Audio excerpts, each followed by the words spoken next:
Bienvenue dans les coulisses des Voix de la Saint-Barthélemy, je suis Jérémy Kleiss, responsable du pôle podcast de Regard Protestant, et j'ai le plaisir de vous accueillir dans cette discussion avec l'équipe de production après cet épisode où l'on sent que le massacre approche. Je suis aujourd'hui avec Emmanuel Lévy qui a assuré la composition de la musique de la série et la direction d'acteurs. Bonjour Emmanuel. Bonjour Jérémy. Et avec Antoine Gouritin, réalisateur et coordinateur du projet. Bonjour Antoine. Bonjour Jérémy.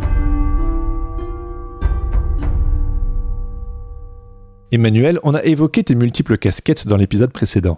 Aujourd'hui, nous allons nous consacrer à la composition de la musique originale de la série. Tout d'abord, peux-tu nous raconter d'où tu viens musicalement ? Oui, c'est un vaste domaine. J'ai connu Antoine par le biais des musiques amplifiées et du rock, pour ne pas dire du hard rock. Ce qu'on appelle les musiques extrêmes. Les musiques extrêmes, voilà, qui ne produisent pas des gens pour autant extrêmes. Il est bon de le rappeler.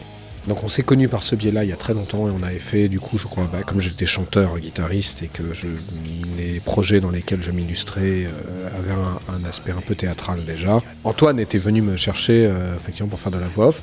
Ces dernières années, tu te concentres sur la musique à l'image ?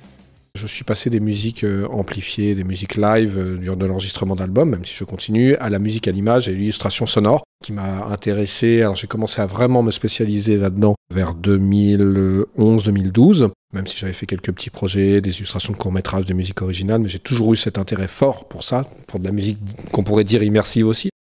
C'est un mot très à la mode aujourd'hui, mais c'est vrai qu'il y a cette recherche pour moi de musique qui plonge dans un univers. Donc ça, c'est quelque chose de constant, le désir de plonger un public dans une réalité alternative, ça m'intéresse énormément. J'ai fait de la musique originale pour des spectacles interactifs, pour des escape games, pour des pièces de théâtre et pour de la fiction.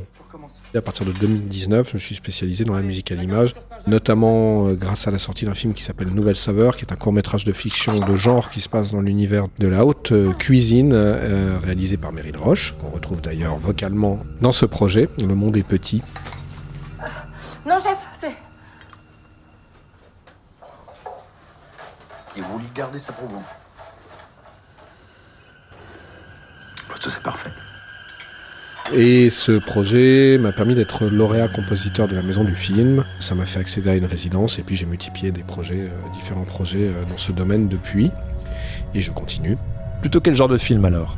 Encore une fois, des films où la musique a une importance capitale parce que quand on est sur le terrain du surnaturel, du fantastique, la musique vient nous raconter quelque chose qui n'est pas forcément à l'image. Mais de manière générale, la musique originale doit raconter ce qui n'est pas à l'image, ou du moins quelque chose d'impalpable, qu'il s'agisse d'un goût. Justement, on parlait d'un restaurant, de faire de la musique originale sur un film sur la cuisine, mais voilà, la musique peut tout à fait servir à faire passer justement des saveurs, mais aussi à illustrer des états psychologiques, des intentions, un sous-texte de manière générale. Je crois que la musique originale, c'est l'art de ce qui est entre les lignes.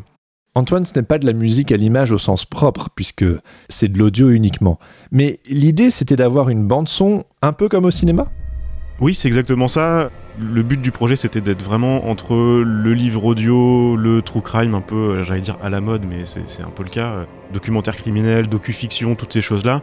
Et puis la fiction sonore, donc la musique était importante, comme le disait tout de suite Emmanuel, pour souligner... parce qu'il y a la musique, mais il y a aussi beaucoup de sound design. Tu nous as fait des ambiances aussi musicales. Il y a pas mal de morceaux qui donnent une identité à la série et une cohérence, je trouve, sur l'ensemble. Enfin, c'était l'objectif, je trouve que c'est réussi.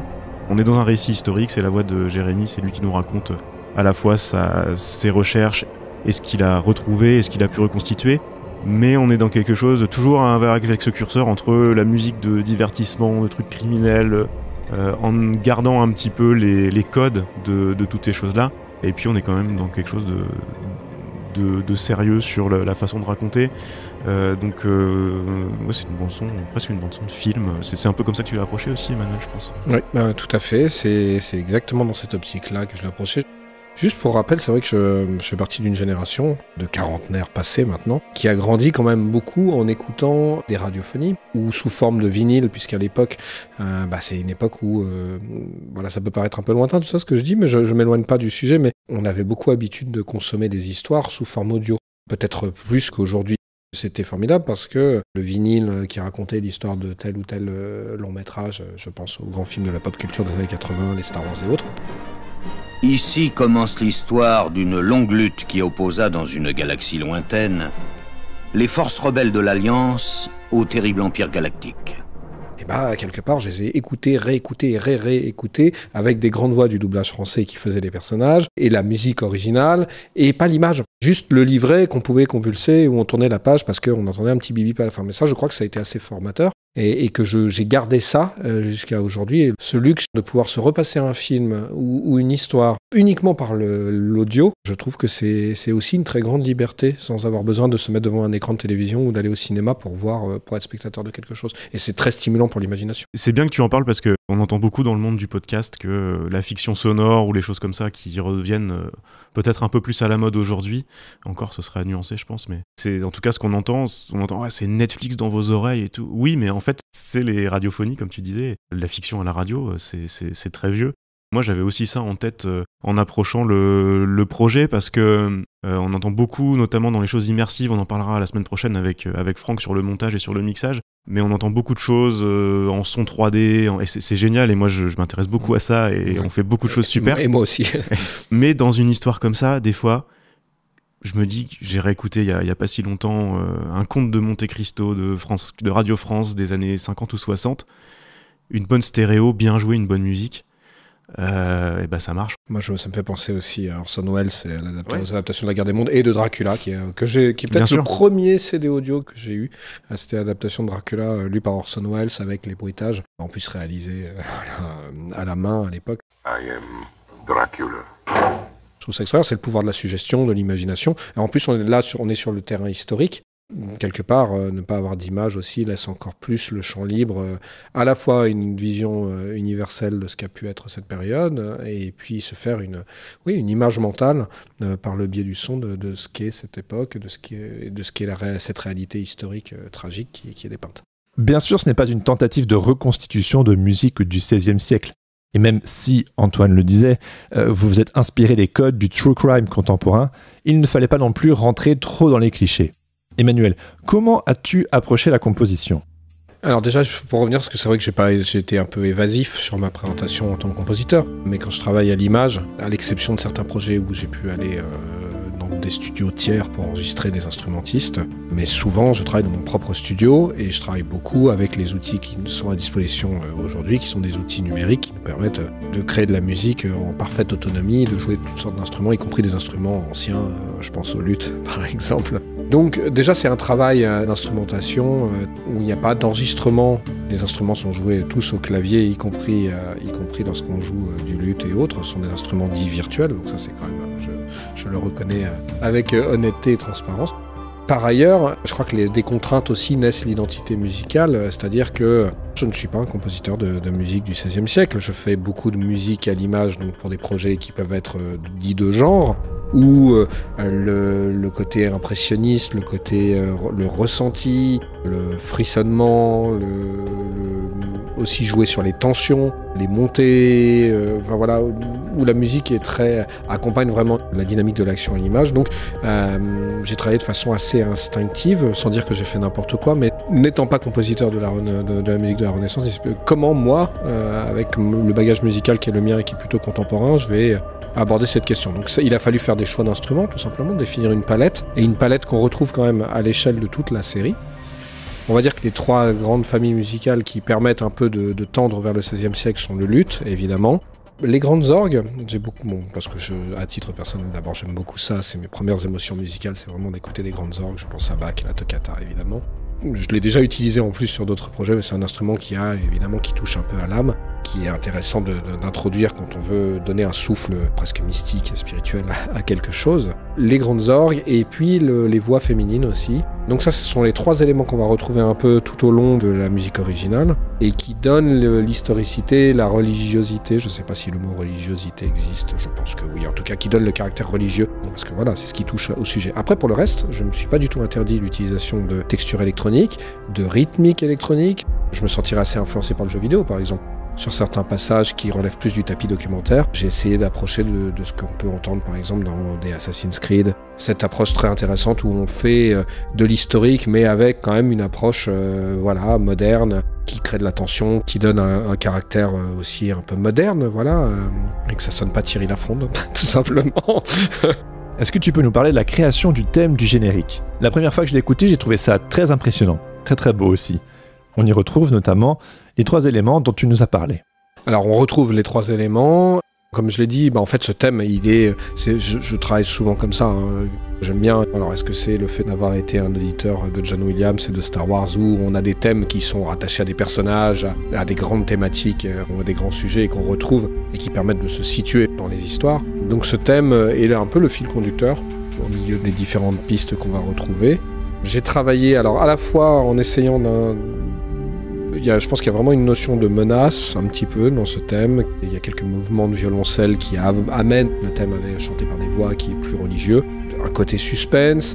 Je crois vraiment qu'on lorgne du côté aussi, à mon humble échelle, mais je lorgne un peu du côté de générique de séries comme Game of Thrones et autres, en essayant de proposer quelque chose qui a une identité propre, qui est identifiable, qui est épique. Et en même temps, sur le final du générique d'ouverture, des grandes orgues qui figurent un petit peu le camp des catholiques. Je veux pas dire que j'ai mis de l'orgue quand il y avait des catholiques et puis des voix quand c'était des protestants, mais malgré tout, il y a un peu de ça, c'est-à-dire qu'il y a la mélancolie des voix féminines qui sont dans quelque chose presque dans une espèce de psaume, de liturgie, contrebalancée par des grandes orgues qui sont assez funèbres. C'est la menace du massacre à venir que j'essayais de faire passer comme ça. On retrouve le luth pour donner cette texture de la Renaissance, et puis voilà, on a essayé sur 1 minute 30, vraiment d'avoir un développement entre une présentation un peu menaçante de cette histoire qui naît, un développement avec un thème vocal qui ancre dans le religieux, et puis un final qui est assez épique, qui annonce le massacre et qui referme, j'espère avec un suspense, avec un souffle épique, encore une fois, ça j'ai essayé vraiment d'obtenir ça. Je pense que je t'ai laissé pas mal de liberté. Moi, c'était le but avec tous les gens qui sont intervenus sur le projet. Je t'en remercie. Parce que je suis allé chercher des gens dont j'avais envie de voir aussi ce qu'ils pouvaient apporter. Ça doit être une des seules contraintes, vraiment, obligations que j'avais mis, c'était les voix féminines, et on avait parlé justement de cette question de psaume, etc. Je pense que c'est... Et tu avais posé en plus d'ailleurs des démos, sur tes démos, tu avais utilisé des voix féminines, alors j'ai pas repris ce thème-là, mais du coup effectivement le thème, que je vais pas m'essayer à siffloter ici, mais qui fait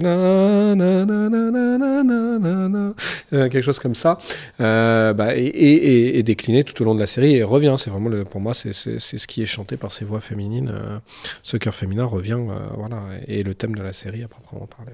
Et on va pas divulgacher la fin de la série, mais on le retrouve vraiment jusqu'à la fin et on l'entendra. Oui, et puis il est adapté, il est sous différentes incarnations, justement, différentes adaptations, et je crois à chaque fois, j'ai essayé justement d'utiliser ce support mélodique pour l'adapter aux différentes scènes et aux différentes intentions d'émotion qu'on veut donner à différents moments de la série. Tu n'as bien sûr pas composé la musique pour toute la série au plus près du script à la virgule près, comme on pourrait avoir une musique créée à l'image près pour un film. Il y a déjà beaucoup de musique originale.